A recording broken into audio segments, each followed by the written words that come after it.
This time, we're going to have a brief presentation of the budget from Dr. Martinez Lagnado. You can, yes, sure. Um, and as she's walking up, I just want to let you know that something that we just started was putting up the audio version of her presentation on the website. We know there's a lot of information for everyone to digest. So I believe there's an alert on our district website that has last month's presentation on it. You hear Dr. Lagnado's lovely voice.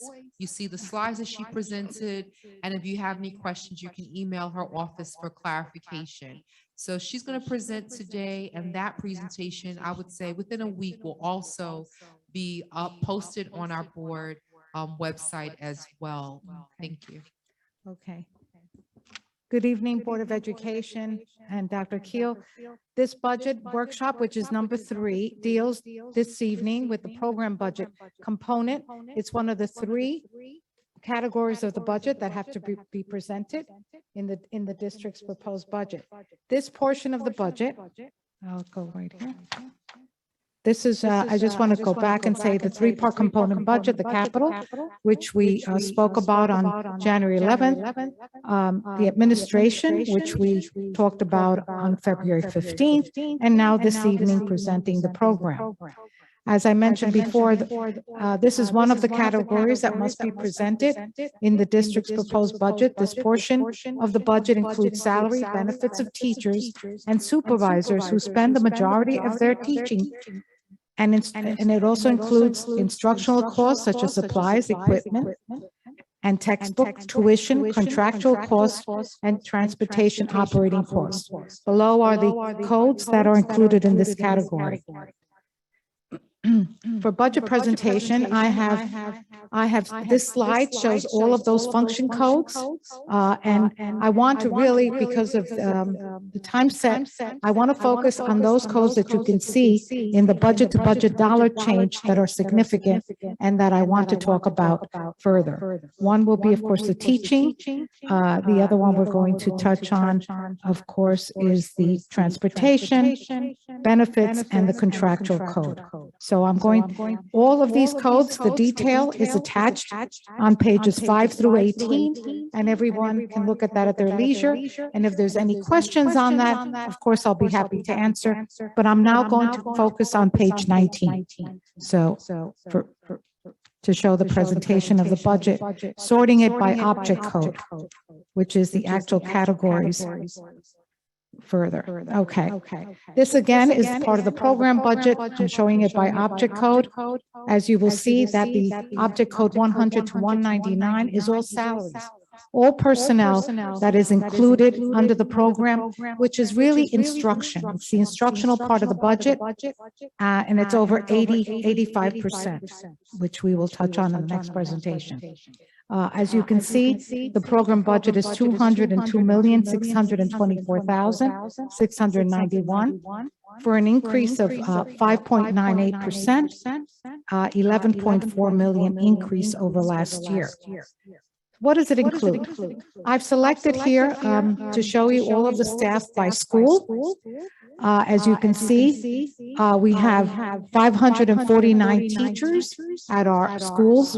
These are in-district personnel profile. We have also 66 teachers that are special education. We have 94 regular classroom teacher assistants. We have 38 teacher assistants that are special ed, 20 guidance counselors, 13 psychologists, 15 social workers, 96 monitors, lunch aides, 13 nurses, and 9 clerical support to these schools. And security, we have 56 district-wide.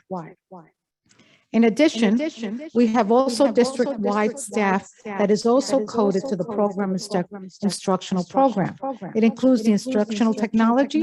We have 1.5 clerical support and 6 technicians. Our co-curricular activities that are stipend for clubs. We currently have 68 clubs at the elementary level and 76 clubs at the 76 clubs at the secondary level. The interscholastic athletics supports a clerical support, 100 coaching positions, which supports 30 junior varsity teams and 25 varsity teams. It's a total of 24 sports teams. In addition to that, and of course, we have their 30 middle school teams according to our coordinator for athletics. In transportation, it includes salaries of a supervisor, 1 clerical support, and 3 bus drivers. This year, we added these 3 bus drivers in an effort to make our transportation of our students more efficient. And we are given some buses by our vendor bus company Guardian, and our 3 bus drivers, our employees, drive those buses. And it's worked out very well for us this year. Central administration, as you know, we have a coordinator of registration, an administrator, and 2 clerical support. And the recreation code is where the swimming pool personnel, pool operator, lifeguard is budgeted. Moving on. As we saw earlier, I'll go back to the slide. We know that our charter tuition is going up by over $5 million next year. If you see it under tuition, on the left-hand side, the object code is 470 to 479. The 5.1 million is really for the charter schools for next year tuition. So I have prepared a slide showing the history of the enrollment in our charter schools. Starting in 2017-18, we had 238. Then in 2018-19, the charter school at Hempstead opened for the first time, and that's when we started seeing the increase in charter school enrollment, because every year they're putting another grade, and next year they've added 2 more grades, moving on to the high school level. So if you look at that, in 18-19, when they opened, the total enrollment was 330. 19-20, we had 391. 2021, 518. And this year, we're estimating it's 693. So the increase has been a great amount. And next year, even though I put that 5 million, it's really making up for a shortfall we have this year, because we had 100 children greater than was anticipated in this year's budget. So we're making up for that shortfall, and also for next year, where we've estimated we've budgeted for another additional 75 students. We do know that history with the charter school, a lot of our children do come back to register again in our public schools. So we're very encouraged by that. Also, we saw an increase in transportation, which is part of the instruction budget of $1.5 million. To remind parents, we've included a slide here on the transportation eligibility, the mileage, which is by board policy.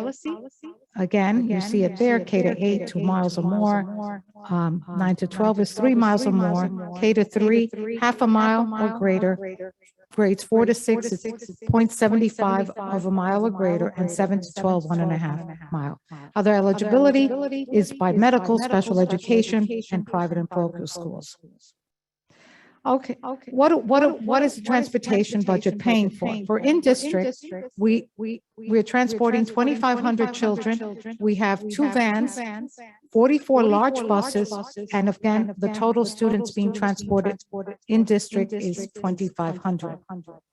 We also have the special needs students. For those students, we have 78 vans, 2 large buses, and the total students in this category is 579. Also for our private and parochial schools, we transport to 42 individual private and parochial schools. We have 38 vans, 4 large buses for a total of 293 children. For the charter school breakdown, we have 10 large buses for a total of about 304 students of the 536. So some of them do not take our transportation, but for those who do, we have to have 10 large buses. And next year, the Charter School in Uniondale has requested an additional large bus for their high school, separate building that's opening up, and also for an additional nurse. So these are costs that I've zeroed in that we have no control over. They're nuts and bolts. Actually, the budget, it was really a rollover in most of the areas, except for these items, which we must put the dollar amounts, and we're seeing very large areas. Again, to reiterate, I'm going to go back. The budget for the program, I'm going to go back to the slide 19, right here. 19. The program budget is going up by 11.4 million or 5.98. And this is the largest part of the budget. It accounts for almost 86% of the entire district budget. If anybody has any questions, I'm ready to answer it. If anybody in the community wants to come and meet with me to discuss any of this, or even the board members, I will certainly make myself available. Any questions? Can you share what the current rate is for the charter per pupil? Yes, it's 23,300, the tuition per child. Thank you. Okay. On page 20, I'm just wondering if this is inverted. The psychologist, it says 3 psychologists and 1 social worker. Is that correct? Where was that? Page 20. Well, no, it wasn't inverted. No, I don't think so. I don't think so. I'll look at it and see if it was inverted. I see what you're saying. It's probably the other way around. Yes. Yeah, I would say. Okay, thank you for that. Yes, I will check that. We had a few people check this, but errors do occur. But the total number of staff is correct, because we went by the budget lines, which are listed here on pages 5 through 18, and this is what it's supporting. That's what I wanted to show everyone. What is the program budget or the instructional budget paying for? Right. Yeah. Maybe it's missing from Cornelius Court is missing on this list because it's. Well, Cornelius Court is considered district-wide.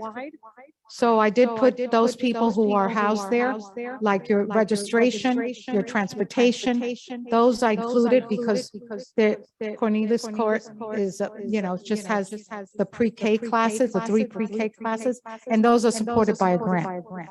Okay, so I wanted the district-wide to be those people who are not housed, particularly tied to a building, but are still paid out of the program budget or the instructional budget. And that's on page 21. I've included those additional people who do service the children district-wide and are part of this budget. And question also on that same sheet that Ms. Eason is referring to.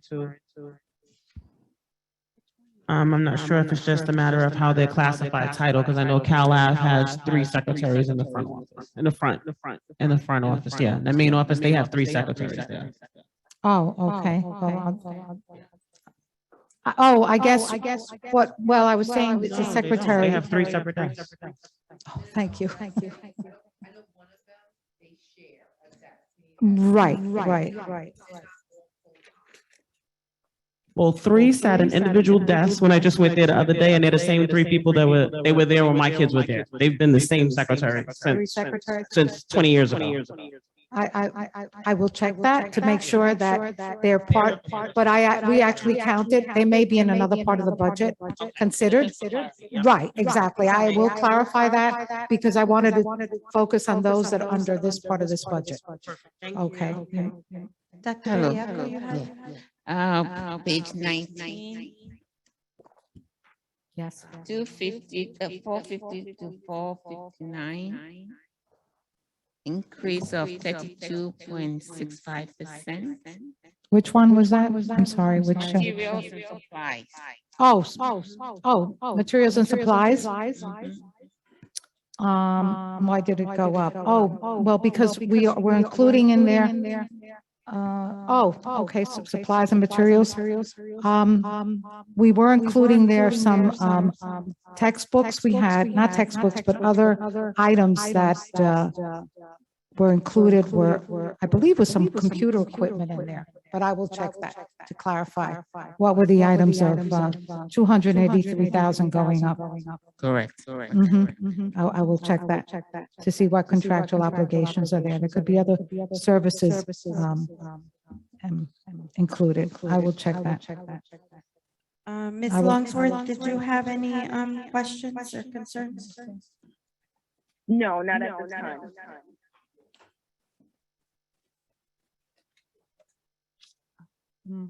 Okay. I will check that and get back to you on that item. Any other questions?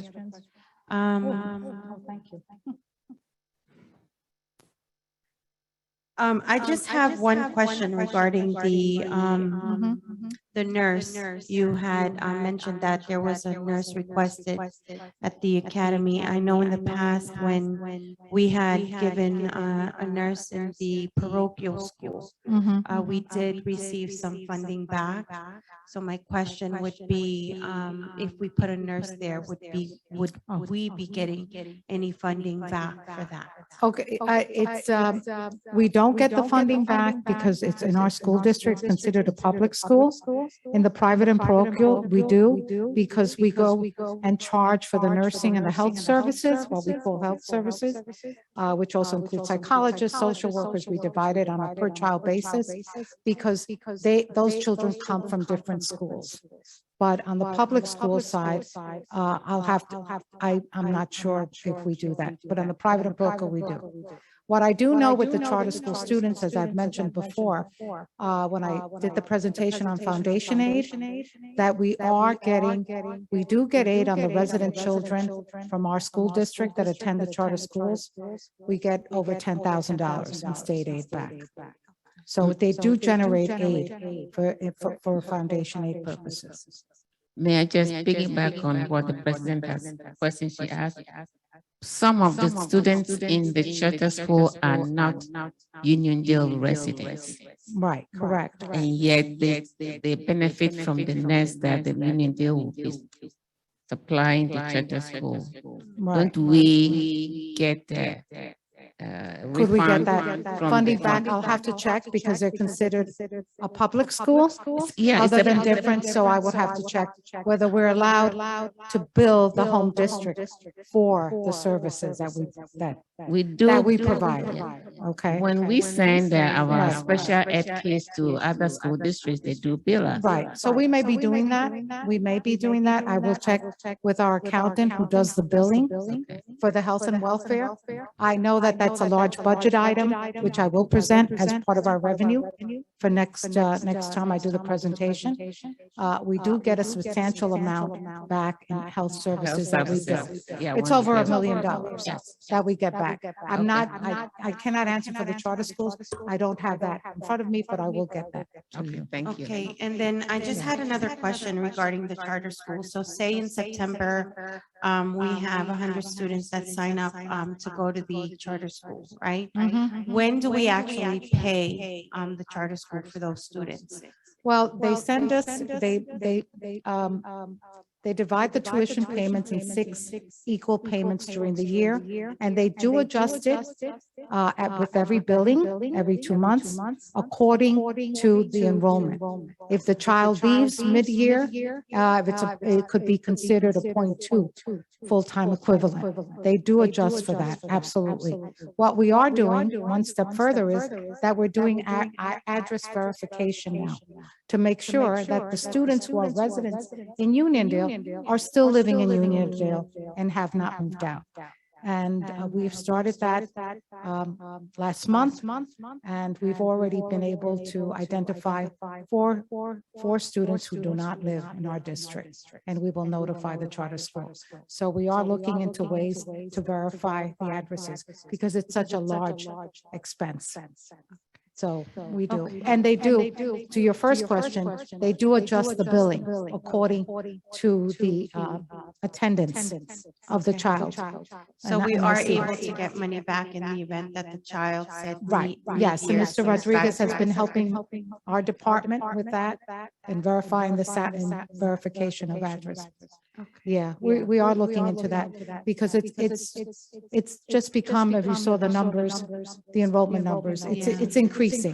And we have no control over that, except that we monitor it, make sure that they are bona fide residents that are entitled to be there.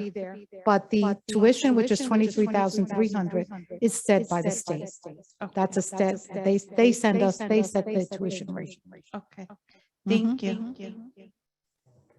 Okay. But I will get back to you on those two answers, those two questions that were asked. We will have, I will verify. Yeah, the billing for the health services. Yep, I will get back, make sure.